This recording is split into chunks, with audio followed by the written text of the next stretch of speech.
Alors l'aftar de cette semaine, c'est l'aftar de Parashat Para. Donc c'est Parashat Para. Il y a une parasha spéciale qu'on va lire, donc avec la parasha de Shmini. On va lire Parashat Para. Donc, alors on va sortir deux Sefer Torah. Dans un Sefer Torah, on va lire Parashat Shmini. Dans le second Parashat Para. Pourquoi?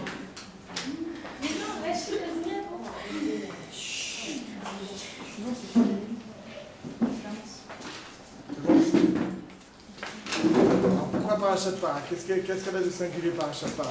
Qu'est-ce qu'elle vient faire aujourd'hui? Donc Parashat Para, comme vous le savez très certainement, c'est un passage de Parashat Chukah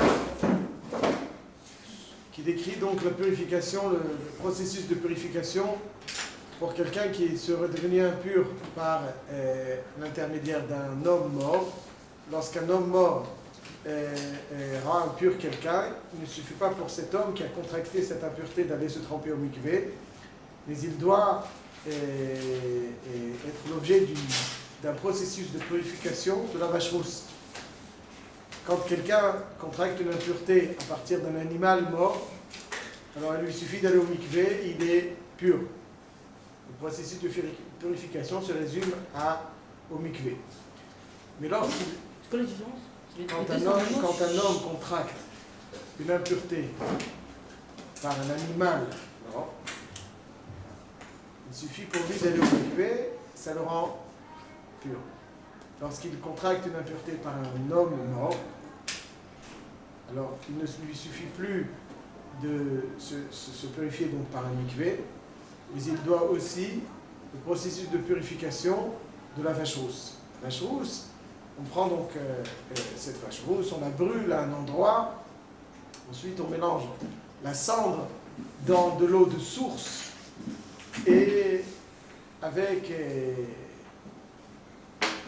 de végétaux. En tout cas, on mélange donc cette cendre dans cette eau de source, et de cette façon, avec cette aspersion fait le 3e et le 7e jour, avec cette aspersion fait le 3e et 7e jour, l'homme donc retrouve son état de pureté. Le 3e à partir de quoi? 3e et 7e jour, il va être aspergé avec cette eau mélangée de sang. À partir de quoi le 3e? Le 3e jour, donc à partir de son état d'impureté, il y a un processus de purification. À partir de quoi le 3e? La processus de purification va au mikvé, ensuite il y a 3 et 7. Et à partir de là, il retrouve son état de pureté. Ça c'est Paradouma. Donc ça c'est Paradouma. Ou encore quand il touche un animal mort? Non. Un animal mort, toujours un animal mort. Le vivant n'offre jamais une impureté. Si c'est par un animal mort, il suffit d'aller au mikvé. Si c'est par un homme mort, il faut le Paradouma. Et le Kohen qui le fait, il devient impur. Et est-ce que s'il est déjà impur, ça marche pas? Parce que à chaque fois qu'il y a une nouvelle personne qui est purifiée, une nouvelle personne va être impure. Bon, ça c'est le processus de purification, il est aussi complexe, mais on va regarder.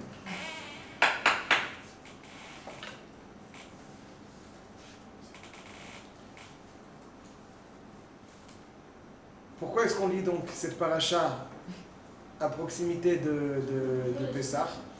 Parce que pour devenir pur pour le Korban Pessah, il fallait donc cette vache rousse. On purifiait, pardon? C'est aussi peut-être le guet aussi?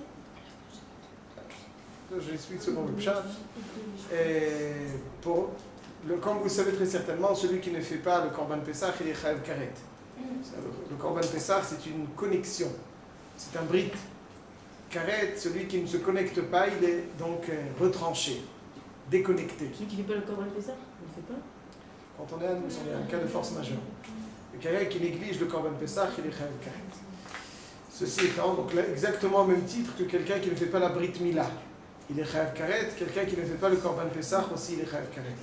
Pourquoi? Parce que la Mila et le Korban Pessah sont les deux points de connexion qui relient l'homme à Hachem. Pourquoi on lit ça à la page Pessah?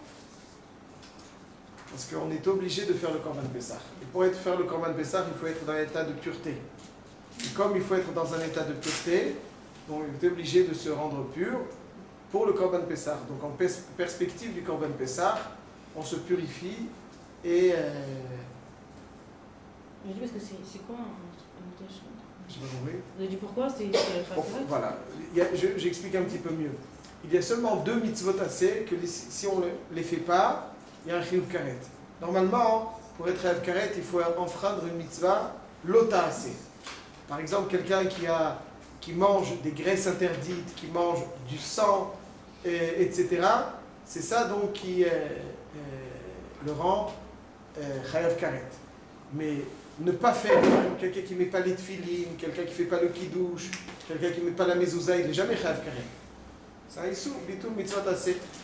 Il n'y a que 2 mitzvot assez dont si leur abstention entraîne un chiyuv karet, c'est Pessah et Mila. Quelqu'un qui meurt sans Mila, il est chiyuv karet. Quelqu'un qui ne fait pas le korban Pessah, aussi il est chiyuv karet. Pourquoi? J'explique pourquoi ces 2 mitzvot assez se distinguent-elles que si on ne les fait pas, il y a chiyuv karet. J'explique parce que c'est les 2 mitzvot qui sont appelés un brit, qui signifie donc une connexion. Pour se connecter avec Hachem, il faut Pessah et Mila. Et s'il n'y a pas donc cette connexion, donc on est automatiquement retranché Khalila, et c'est ça la définition de karet. Est-ce que vous voyez ce que je veux dire? Oui. Voilà. Et justement pour rendre possible le Korban Pessah, qui est ultra important, il faut donc procéder au processus de purification de la paradouma. C'est clair? Oui. Donc, comme on approche du mois de Nissan, la perspective du Korban Pessah, qu'on célèbre au mois de Nissan, alors on lit, il y avait donc dans le Midbar, dans l'époque du Beth Amikdash, la paradouma. Ok? Voilà. Maintenant, aujourd'hui, nous n'avons malheureusement pas de Beth Amikdash, on n'a pas le Korban Pessah. Alors, quel est l'intérêt de cette lecture de para? Qu'est-ce qu'elle nous apporte? Comme on l'a souvent dit, les événements du calendrier juif ne sont pas seulement des commémorations, on se mémorise quelque chose, on doit tout vivre au présent. Donc vivre au présent, la paradouma, ça signifie quoi pour nous? On n'a pas de toutes les façons de Korban Pessah, on n'a pas de... Alors la lire, ça nous apporte quoi? Vous voyez ce que je veux dire? Ouais. Alors là, Haftara nous apporte un élément de réponse à cela, puisque en réalité, dans notre Haftara, on se rend compte que quand on parle de Tum'a, on ne parle pas simplement de Tum'a. Ça vous intéresse si peu? C'est vraiment pas intéressant?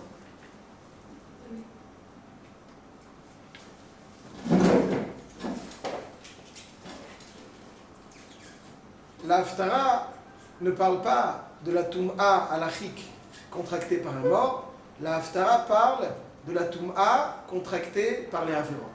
Donc il y a 2, et là-dessus, donc on parle de Tum'a lorsque quelqu'un a des agissements faux, alors malheureusement, il contracte une forme d'impureté. La lecture de Para vient un petit peu déblayer cette impureté. Quand quelqu'un fait des Averot, il contracte une forme d'impureté. Pas une impureté donc halachique, puisque ça ne l'empêche pas de pénétrer dans le Beth Amikdash, mais une forme d'impureté qu'on va tout de suite essayer de décrire. Et la lecture de Parashat Para fait souffler un vent de pureté, ça veut dire elle nettoie un petit peu ces impuretés accumulées à cause des Averot. Elle amène quoi? Elle fait souffler un vent de pureté, elle nettoie l'homme des impuretés qu'il a accumulées à cause des Averot. Et la question est, quelle est donc la nature de cette impureté? Qu'est-ce que ça veut dire? On comprend l'expression d'une impureté halachique. Une impureté halachique, comme on l'a dit, c'est ce qui nous empêche de pénétrer dans le Beth Amikdash, qui nous empêche de manger des korbanot, etc. C'est de cette façon ce que s'exprime cette impureté halachique, quand on est au contact avec un mort. Mais là, il y a une autre forme d'impureté évoquée dans la Haftara de Parashat Para, qui elle est une impureté due au Averot. Quelle est donc l'expression, comment cette impureté s'exprime? On sait que les Averot, c'est les Averot, des choses qu'il ne faut pas faire. Mais quel rapport il y a entre les Averot et l'impureté? Quelle similitude il y a entre une impureté qui empêche de pénétrer dans le Beth Amikdash, de consommer un korban, une impureté des Averot qui n'empêche pas, elle, de pénétrer dans le Beth Amikdash ou de manger des korbanot? Quelle est donc cette forme d'impureté? En quoi elle s'exprime? Voyez-vous? C'est l'impureté métaphysique. toute impureté métaphysique. La question est comment elle s'exprime.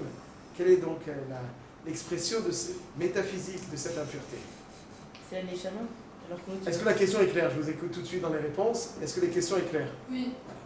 Donc c'est en fait, expliquer cela, c'est expliquer le sens de Parashat Para aujourd'hui. Alors je vous écoute. Vous avez eu des réponses, je vous écoute. La Neshama, c'est ça, je préfère la Neshama parce qu'elle est faite là.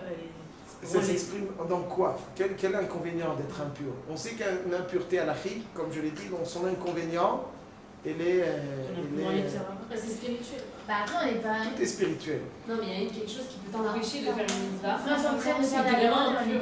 Bah oui, faire les tfilotes, je sais pas, il y aura un moins de compte. Voilà, ça diminue la connexion envers nous et Hachem. Parce qu'on a parlé du brut, des trucs comme ça. C'est une distance à cacher. Alors on va essayer d'expliquer.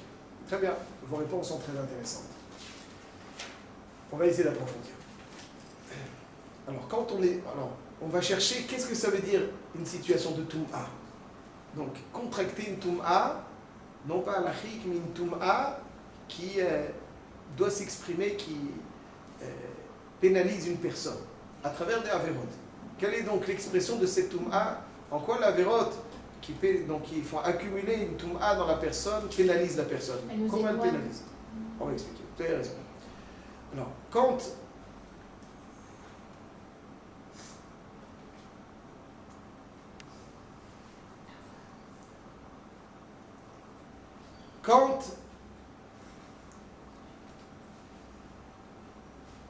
on observe l'étymologie du mot Tum'a et Tahara,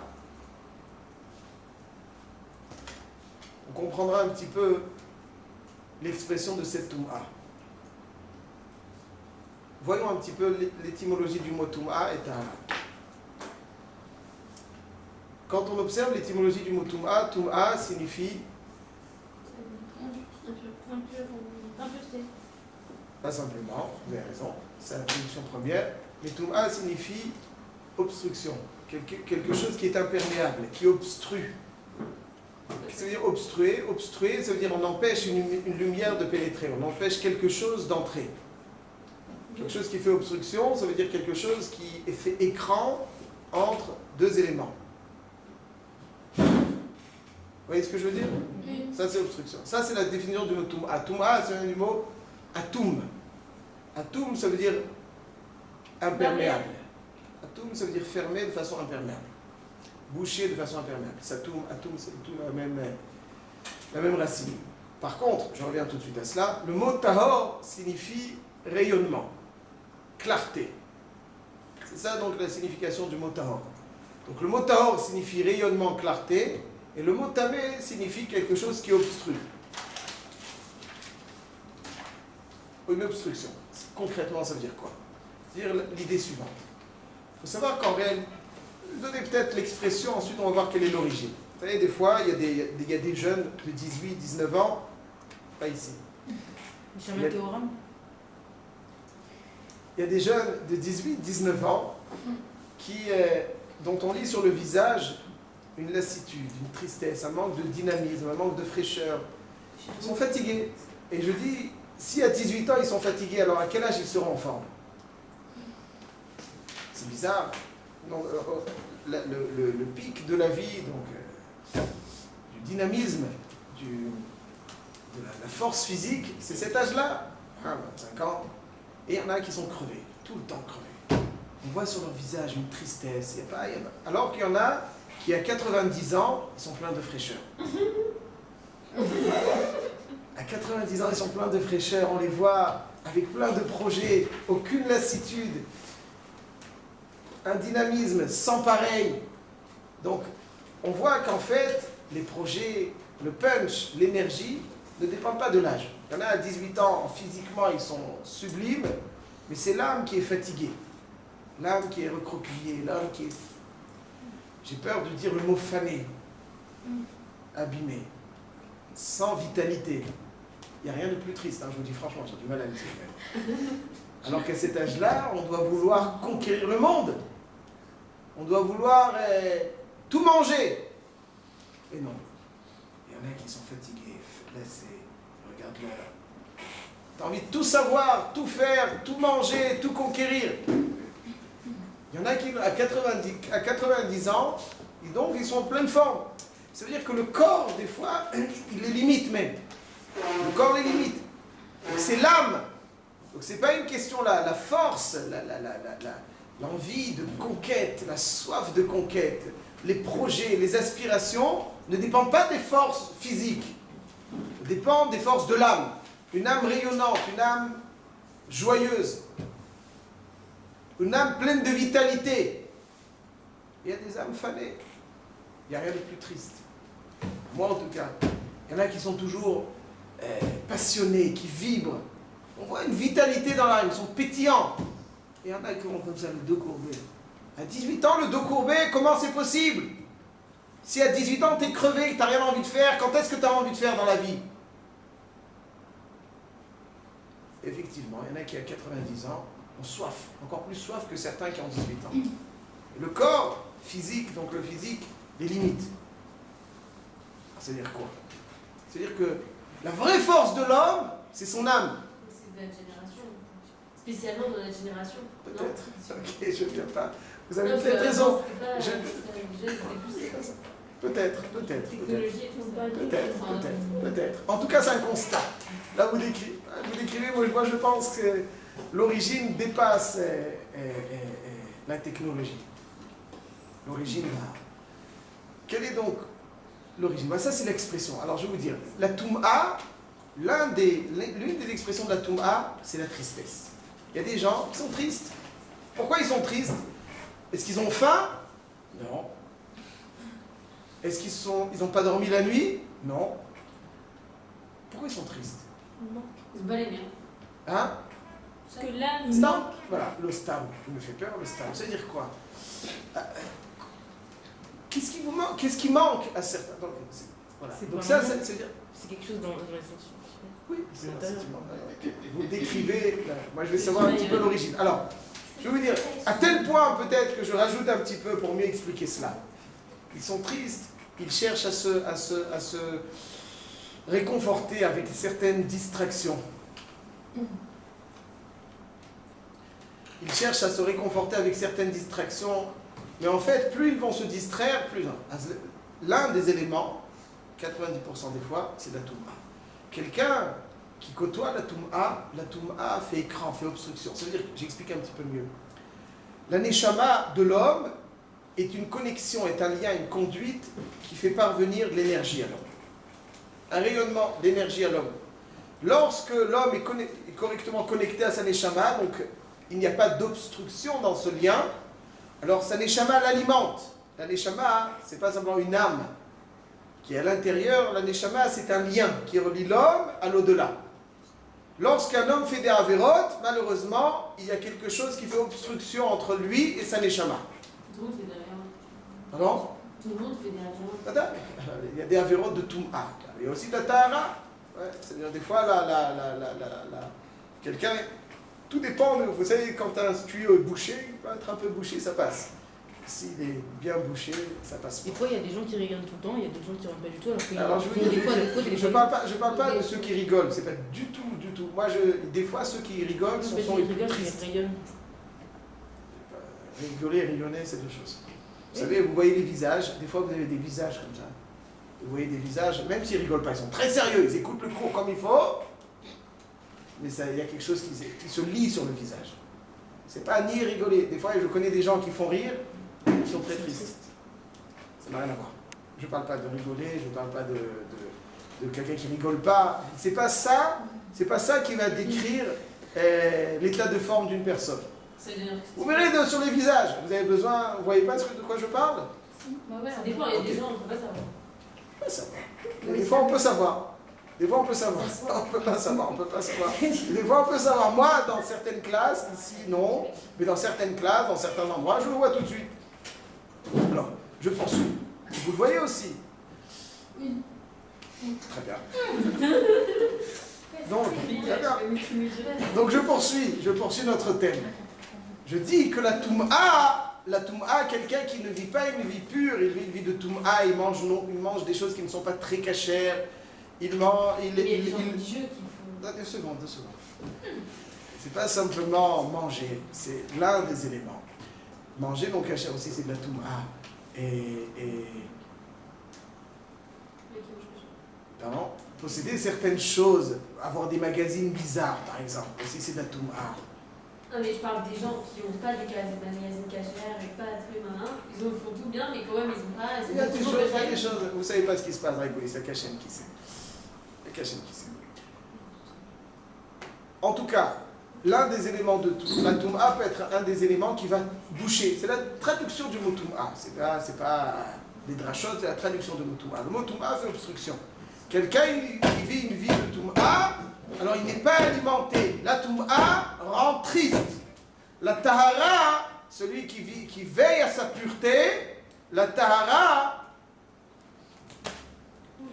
fait rayonner une personne. La définition, ça veut dire quand c'est pas obstrué, lorsque le lien entre l'homme et sa neshama est libre, alors il est alimenté en lumière, en simcha, en énergie.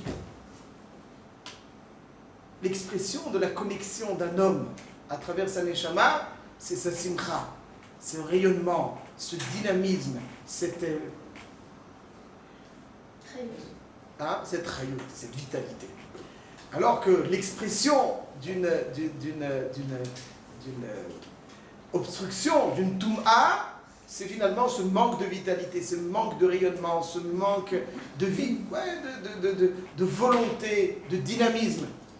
Quelqu'un est éteint, donc normalement, sa neshama, c'est comme ça un juif fonctionne. Un juif a besoin d'être alimenté par sa neshama. Une question. Tout de suite. Donc, il y a une similitude entre la situation donc, de Touma Alachi, qui est donc étude Touma, mais la Touma, des actions aussi, elle obstrue, par définition c'est une Touma, et ça s'exprime dans la façon d'être d'un homme. Comment est-ce qu'il vit, comment est-ce qu'il fonctionne, comment est-ce qu'il réagit, à quoi il aspire.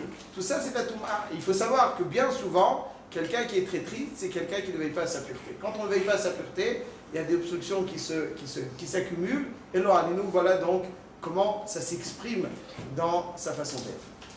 Ça, c'est la Touma. Et comment on répare ça? Comment on fait ça? Faire attention, on reste un Ah, On fait pas de c'est sûr, il faut attention. Plus on fait sa pureté, plus on fait la Torah, les mitzvot, ça peu à peu, si quelqu'un il accumule, c'est difficile. Ça, c'est donc le Yisod de Touma et de Tahara. Vous voulez dire que tous les gens qui étudient, genre, comme ils étudient, alors ça y est, ils ont pas de... Non, pas du Des fois, quelqu'un peut étudier, sa Torah est un petit peu extérieure, elle n'est pas suffisamment intérieure. C'est possible. Ça ne dépend pas seulement du limoud, ça dépend de beaucoup de choses. C'est une façon de vivre, un mode de vie. Quelqu'un pense qu'il peut faire les mitzvot et côtoyer des fois des choses d'impureté. Bon, ça va, c'est pas contradictoire. Mais il faut savoir, c'est pour ça que je dis, pour mieux mettre en relief l'idée, il faut savoir que lorsque quelqu'un, malheureusement, côtoie l'impureté, il est triste. Et lorsqu'il est triste, il va essayer d'oublier cette tristesse en ayant l'illusion donc de côtoyant encore des choses qu'il ne faut pas côtoyer, voire, je ne sais pas, aller dans un endroit, ça va le rassurer. Mais en fait, c'est un cycle infernal. C'est exactement comme si un homme buvait de l'eau salée pour épancher sa soif. Il éprouve pour un court instant un sentiment d'avoir épanché sa soif, et finalement, ça ne fait qu'augmenter sa soif. Alors, quand quelqu'un côtoie la Touma, c'est exactement donc le cycle infernal qui se met en place. Laurent, vous avez une question ou c'est bon? Ouais, c'est Touma et Tahara, c'est seulement quand la Touma des Averot, c'est pas celle de... Ça n'a rien à voir. C'est deux genres de Touma. Il y a une Touma anarchique et une Touma... Il y en a qui ont l'air heureux quand... Heureux, vous savez ce que c'est heureux? Ils ont l'air... Heureux, ça veut dire quelqu'un qui se retrouve seul avec lui-même, il est bien. C'est quand quelqu'un se distrait, quelqu'un qui rigole, des fois, ceux qui rigolent, comme je vous l'ai dit, ça n'a rien à voir. Il y a un bonheur intérieur. Pourquoi il faut être seul pour savoir si on est heureux? Seul, c'est quand quelqu'un il a la capacité d'être bien avec lui-même. Vous voyez ce que je veux dire? Bien avec lui-même, il a envie de faire des choses. Pas simplement quelqu'un qui va chercher à se distraire sans arrêt. Mais pourquoi on a besoin d'être seul? Pourquoi on peut pas être seul? Je dis, ça peut s'exprimer là. C'est quelqu'un qui est angoissé constamment. il est triste. Alors il a besoin d'oublier certaines choses, donc il a besoin du contact pour évader son esprit. Alors c'est un long thème. Hein? C'est genre quoi? C'est bien d'être Moi, c'était vraiment heureux de voir si seul, t'as encore Non, mais c'est Il faut des fois que quelqu'un qui a l'angoisse d'être seul, mais même ça peut être déjà un mauvais signe. Oui. De quoi? Je dis quelqu'un qui a peur d'être seul, de se retrouver D'accord, avec mais lui-même. c'est une personne qui est souvent seule. C'est bien, c'est pas bien. Non, c'est pas bien. Différence. Non, mais est-ce que c'est bien ou pas bien? Tu veux dire qu'elle est pas heureuse? Non, Souvent, pas du tout. Voilà. Donc en tout cas, l'idée est claire. L'idée est claire ou pas? Ouais. Donc quand on lit Parashat Para, quand on lit la Parashat Para, c'est le moment par excellence qu'Hachem nous offre pour nous débarrasser de la Touma. Si quelqu'un adhère à cette Tahara de Para Aduma, la lecture de Para Aduma fait souffler un vent de pureté pour le débarrasser de sa Touma, et c'est important pour la qualité de vie, pour rendre un homme performant, pour rendre un homme plein de dynamisme, heureux, rayonnant. c'est le monde par excellence. Pardon? C'est le monde par excellence. Seulement par excellence pour se débarrasser de tout ce qui fait obstruction et qui empêche l'homme d'être connecté donc, avec l'élément qui l'alimente. Quand quelqu'un est connecté à ce qui l'alimente, il est bien. Quand il est déconnecté, voilà, c'est moins bien. Alors, permettez-moi juste une dernière petite idée.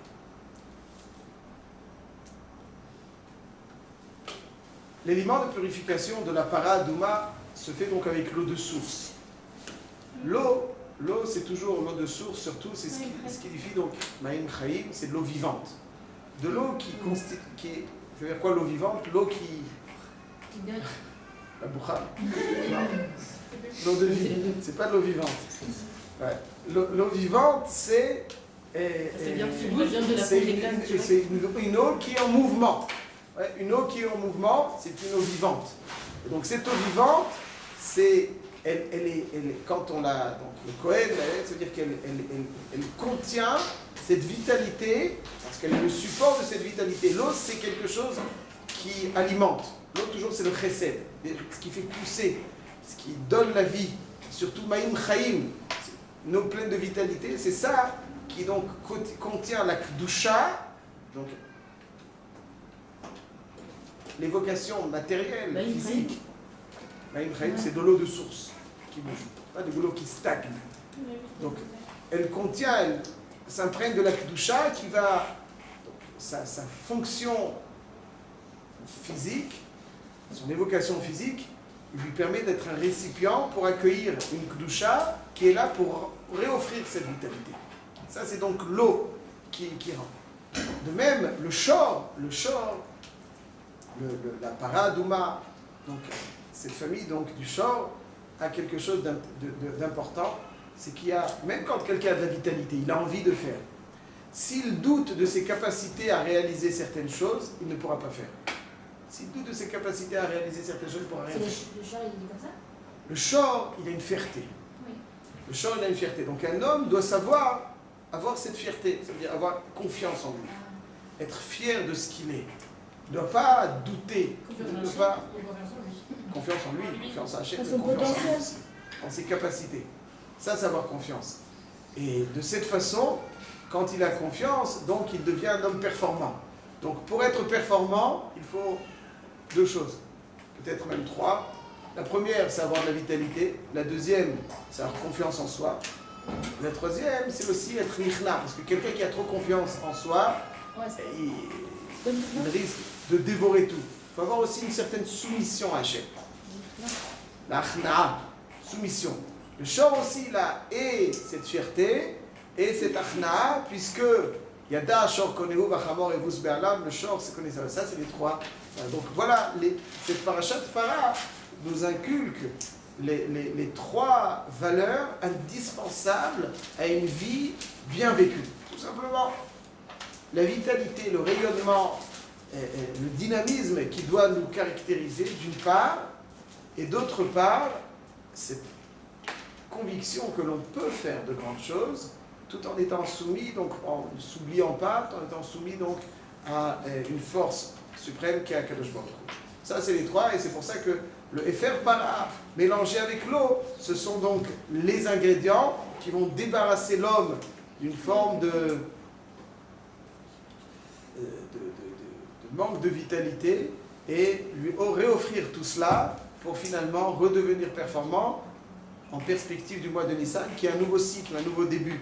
En perspective donc du printemps, le mois de Nissan, qui est un nouveau début.